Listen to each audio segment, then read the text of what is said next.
আসসালামু আলাইকুম প্রিয় অষ্টম শ্রেণীর শিক্ষার্থী বন্ধুরা, কেমন আছো সবাই? আশা করি সবাই আল্লাহর রহমতে অনেক ভালো আছো। বন্ধুরা, আজকে আমরা দেখব অষ্টম শ্রেণীর গণিত ক্ষুদ্র সঞ্চয় ভবিষ্যৎ অধ্যায়ের 5, 6 এবং 7 নম্বর অঙ্কের সমাধান। প্রথমে আমরা দেখব 5 নম্বর অঙ্ক। 10% মুনাফা হারে 3 লক্ষ টাকা কত বছরে মুনাফা আসলে দ্বিগুণ হচ্ছে? 10% মুনাফা হারে 3 লক্ষ টাকা কত বছরে মুনাফা আসলে দ্বিগুণ আমাদের বের করতে হবে সময়। ঠিক আছে, সময়টা আমরা কত সেটা নিব। চলো দেখে নেওয়া যাক সমাধানটা। আচ্ছা, 5 নম্বর অঙ্ক রয়েছে আমাদের 10% হারে 3 লক্ষ টাকা কত বছরে মুনাফা আসলে দ্বিগুণ হবে। দেওয়া আছে কি এখানে মুনাফার হার কোনটা 10%, আমরা লিখে নিলাম। দেওয়া আছে মুনাফার হার 10% সমান, সরি, মুনাফার হার আর সমান সমান 10%। যদি 10%কে আমরা পার্সেন্টটাকে যদি উঠিয়ে নিই তাহলে আমাদের কি করতে হবে? 100 দ্বারা 10কে ভাগ করতে হবে। তাহলে 10/100 সমান সমান 100 দ্বারা যদি 10কে ভাগ করি তাহলে আমরা পাবো 0.1 এটা গেল আমাদের মুনাফার হার। আর আসল 10% মুনাফা হারে 3 লক্ষ টাকা, আসল হচ্ছে 3 লক্ষ টাকা। আসলকে আমরা কি দ্বারা প্রকাশ করি? পি দ্বারা। পি সমান 3 লক্ষ টাকা আমরা সংখ্যায় লিখে নিলাম। কত বছরে মুনাফা আসলে দ্বিগুণ হয়? তাহলে মুনাফা আসলে দ্বিগুণ আমাদের বের করে নিতে হবে। তাহলে মুনাফা আসল সমান আসলের দ্বিগুণ, অর্থাৎ 3 লক্ষ গুণ সমান সমান 6 লক্ষ। ঠিক আছে, অতএব মুনাফা আয় সমান সমান কি হবে? মুনাফা আসল থেকে আমাদের আসলটা বিয়োগ করতে হবে। ঠিক আছে, মুনাফা আসল থেকে আসল বিয়োগ করলে আমরা মুনাফা পাবো। আসলটা হচ্ছে 6 লক্ষ টাকা, আর আসলটা হচ্ছে 3 লক্ষ টাকা। এই 6 লক্ষ থেকে 3 লক্ষ যদি আমরা বাদ দিই, বিয়োগ করি, তাহলে আমরা পাবো 3 লক্ষ। আর সময় সময়টা আমাদের বের করতে হবে, তাই এখন আমরা জানি মুনাফা আয় সমান সমান, কারণ মুনাফার ক্ষেত্রে আমরা কি জানি? আয় সমান সমান ই এর, অর্থাৎ সাধারণ মুনাফা সমান সময় গুণ। তো এখান থেকে আমাদের কি বের করতে হবে? সময় বের করতে হবে, অর্থাৎ এন এর মান বের করতে হবে। এন সমান সমান আইটা উপরে যাবে আর পি আরটা নিচে আসবে, বা এন সমান সমান আই হচ্ছে মুনাফা। মুনাফা আমরা কত পাইছি এখানে? 3 লক্ষ টাকা। ঠিক আছে, আমরা 3 লক্ষ টাকা দিলাম। পি পি হচ্ছে পি 3 লক্ষ টাকা, অর্থাৎ পি আসল। আসল 3 লক্ষ টাকা, আমরা 3 লক্ষ টাকা লিখলাম। আর হচ্ছে মুনাফার হার। ঠিক আছে, আর মুনাফার হার, মুনাফার হার হচ্ছে 0, এন সমান সমান 3 লক্ষকে 0.1 দ্বারা যদি ভাগ করি, গুণ করি, যদি আমরা 3 লক্ষ, তাহলে এখানে আমরা প্রথমে কি করব? 3 লক্ষকে আমরা 0.1 দিয়ে গুণ করবো। 3 লক্ষ দশক দশক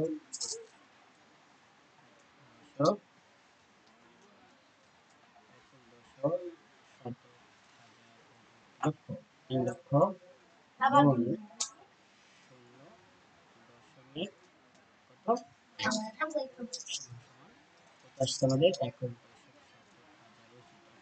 30,000। এবার এই 30,000 দিয়ে আমরা যদি 3 লক্ষকে ভাগ করি তাহলে কি পাই দেখি? 30,000 দিয়ে কত? 3 লক্ষকে ভাগ, 3 লক্ষ লক্ষ, 3 লক্ষ আর 30,000, 3 একক 10 এই যে আমরা সময় পেলাম 10 বছর। অতএব 10% মুনাফা হারে 3 লক্ষ টাকা 10 বছর আসলে দ্বিগুণ। ঠিক আছে, এটা গেল আমাদের 5 নম্বর। তারপর আমাদের 6 নম্বর অঙ্কটি রয়েছে, আমরা অনুশীলনী অঙ্কটি আগে প্রথমে দেখে আসি। অনুশীলনীতে কি রয়েছে? অনুশীলনীতে রয়েছে কত? 6 নম্বর অঙ্ক, 50,000 টাকা 7 বছরে মুনাফা আসলে কত? একক, দশক, শতক, হাজার, লক্ষ, 1,20,000 টাকা হলে মুনাফার হার কত? মুনাফার হারকে আমরা প্রকাশ করি কি দ্বারা ভাই? আর দ্বারা। তাহলে আমরা সরল মুনাফার যে সূত্রটা সেটা হচ্ছে পি এন আর। পি এন আর থেকে আমরা আর এর মানটা বের করব। চলো দেখে নেওয়া যাক। প্রথমে অঙ্কটি রইল এটা, 20,000 টাকা 7 বছরের মুনাফা আসলে 1,20,000 টাকা হলে দেওয়া আছে কি প্রথমে মুনাফা আসল। কত মুনাফা আসল? 1,20,000। আসল কত? 50,000। তাহলে মুনাফা আসল 1,20,000 হলে মুনাফা আসল 50,000 টাকা হলে মুনাফা কত হবে? মুনাফা আসল থেকে আসলটা আমাদের বিয়োগ করতে হবে, তাই না? মুনাফা আসল অর্থাৎ মুনাফা যোগ আসল। এই মুনাফা আসল থেকে যদি আমরা আসলটা বাদ দিই তাহলে কিন্তু আমরা মুনাফা পেয়ে যাব। ঠিক আছে? তাহলে মুনাফা সমান সমান মুনাফা আসল, আমরা সংকেতগুলো লিখি, সরাসরি আমরা অঙ্ক সংখ্যা থেকে আমরা সংখ্যা বিয়োগ করেছি, অর্থাৎ মুনাফা আসল থেকে আসল বিয়োগ করেছি।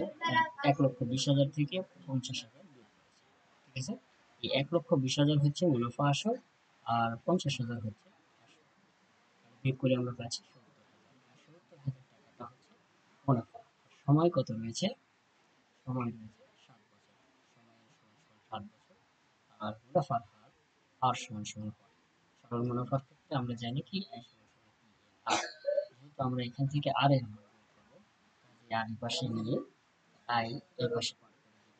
তাহলে পার করে দিলে থাকবে I divided by P in আর।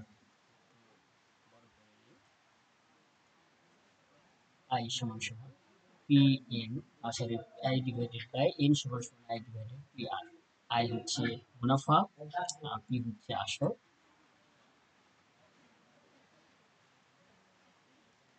আর কে পাশে রেখে আই ডিভাইডেড আই কে পাশে পার করে দেবো, তাহলে I divided by P N.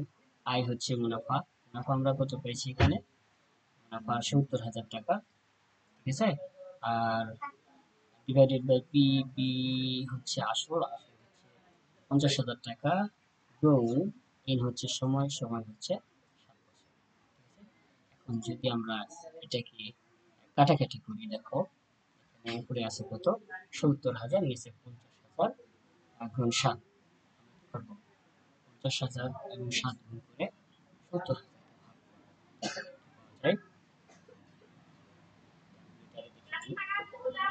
কত আছে? 50,000, 3,50,000। এবার এই 3,50,000 দিয়ে 70,000-কে ভাগ করবো। দেখা যাক কতকে ভাগ করবো? 70,000। 70,000 ভাগ কত? ওই 3,35,000 0.2। ঠিক আছে? 0.2 টাকা। এটাকে যদি আমরা পার্সেন্ট করি তাহলে কি হবে? 100 দ্বারা এটাকে গুণ করতে হবে। ঠিক আছে? গুণ কত? 100। যেহেতু মুনাফার হার, কাজে 100 দ্বারা আমাদের গুণ করতে হবে, অতএব মুনাফার হার সমান 20%। আমরা এখানে আরো একটা লাইন করে নেব, সেটা হচ্ছে মুনাফার হার জানার জন্য এখানে আমরা 0.2 টাকাকে পার্সেন্ট করে নিলে হবে 0.2 গুণ 100, অর্থাৎ 100 দ্বারা 0.2 টাকাকে গুণ করবো। যদি 100 দ্বারা 0.2কে গুণ করি তাহলে পাবো আমরা 20%। এই 20% অর্থাৎ মুনাফার হার 20%। ঠিক আছে? মুনাফার হার হচ্ছে 20%। তাহলে আমরা কি পেলাম? 50,000 টাকা 7 বছরে মুনাফা আসলে 1,20,000 টাকা হলে মুনাফার হার হবে 20%। ঠিক আছে? এবার দেখবো আমরা 7 নম্বর অঙ্কের সমাধান। দেখে আসি আমাদের অনুশীলনের অঙ্কে কি দেওয়া আছে। 7 নম্বর অঙ্কটি রয়েছে, 7 নম্বর অঙ্কটি রয়েছে কি আগে দেখে নিই। 7 নম্বর অঙ্কটি রয়েছে, কোন মূলধন 5 বছরে যে মুনাফা হারে মুনাফা আসলে দ্বিগুণ হয়, কোন মূলধন 5 বছরে যে মুনাফা হারে মুনাফা আসলে দ্বিগুণ হয়, কোন মূলধন, মূলধনটা নেই, আমরা ধরে নেব মূলধন ক বা এক্স যেটাই হোক, সেই মূলধন 5 বছরে যে মুনাফা হারে মুনাফা আসলে দ্বিগুণ হয়, সেই মুনাফা হারে 8 বছরে মুনাফা আসলে 26,000 টাকা হবে। মূলধন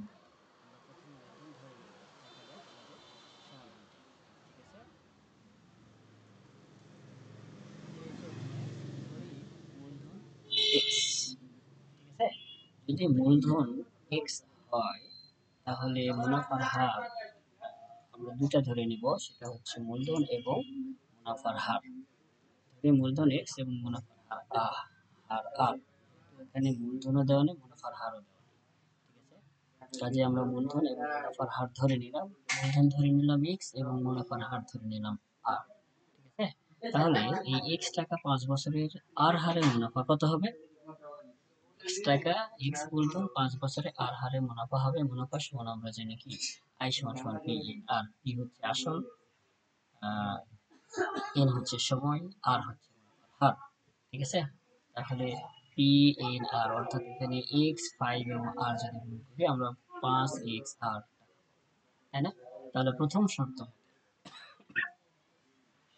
কি বলছে, কোন মূলধন 5 বছরে যে মুনাফা হারে মুনাফা আসলে 5x আর মুনাফা আসলে দ্বিগুণ হবে, তাহলে 5x আর সমান সমান, যেহেতু মূলধন মুনাফা আসলে দ্বিগুণ হবে, তাহলে এখান থেকে আমাদের উভয় পক্ষ থেকে x কেটে যাবে, এখানে 5 আর এখানে হচ্ছে 2, আর সমান সমান 2 সমান সমান, যদি 5 দ্বারা 2 কে ভাগ করি তাহলে আমরা পাবো 0.4। এটা গেল আমাদের প্রথম ধাপ। আবার x মূলধন হচ্ছে সেই মুনাফা হারে 8 বছরের মুনাফা আসলে সেই মূলধন, মূলধনটা কোন মূলধন, যে মূলধনটা আমরা ধরেছি, কোন হারে, সেই হারে, সেই মুনাফা হারে, সেই মুনাফাটা কোনটা, এই যে এই মুনাফা। ঠিক আছে, তাহলে এক্স মূলধন 0.4 হার মুনাফা সমান সমান 8 গুণ এক্স গুণ 8 এক্স 4 গুণ করি তাহলে আমরা পাবো 3.2x। এটা কি পেলাম আমরা, এই যে এক্স মূলধন 8 বছরের মুনাফা। ঠিক আছে, তাহলে এক্স মূলধন 8 বছরের মুনাফা আসল কত হবে, এক্স মূলধন 8 বছরে 0.4 হারে মুনাফা আসল হবে। মূলধন এক্স, মুনাফা হচ্ছে 3.2x, তাহলে যোগ করলে হবে 4.2x। এটা হচ্ছে এক্স মূলধন 8 বছরে 0.4 হারে মুনাফা। ঠিক আছে, তাহলে এখানে কি আছে আমাদের, মুনাফা আসল 26,000 টাকা, তাই না? তাহলে আমরা মুনাফা আসল পেলাম 4.2x। তাহলে শর্ত মতো আমরা লিখতে পারি, দ্বিতীয় শর্ত মতে 4 যেহেতু আমরা প্রথম শর্তের মতো লিখেছি, কাজে এটা হচ্ছে দ্বিতীয় শর্ত মতে 4.2x টাকা সমান 26,000, বা x সমান সমান 26,000 বাই 4.2। আমরা 4.2 কে অবশ্য পার করে নিয়েছি, যেহেতু এখানে 4.2 x 6,476, এটাই হচ্ছে আমাদের 6,190, 4,7, 5, 6, 7 বন্ধুরা, পরবর্তী একই কোনো সমাধান নিয়ে সে পর্যন্ত সবাই ভালো থাকবে, সুস্থ থাকবে এই কামনা।